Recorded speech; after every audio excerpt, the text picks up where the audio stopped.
Alright, so here is my video explanation for Kinetics Quiz 3. And so just right off the bat, you can see here that the answer I got was 3.1 meters per second.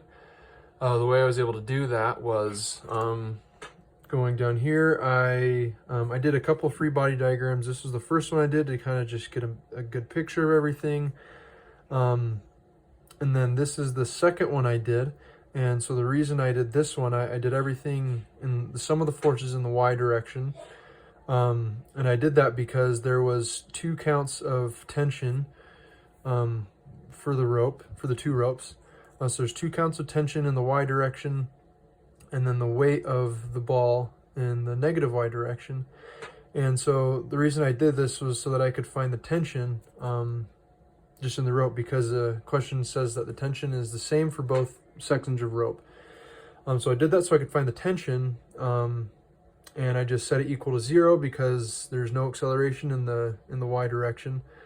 And then now that I know what the tension is, I went ahead and made another free body diagram, which I made up here, showing both tensions going to the left. 2 counts of tension, I guess, going to the left, which would be in towards the pole.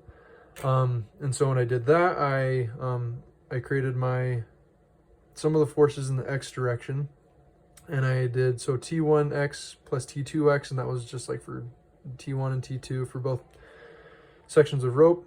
And I did that is equal to m times the acceleration in the normal direction, which I kind of skipped the step, but it's really just equal to mv squared over r.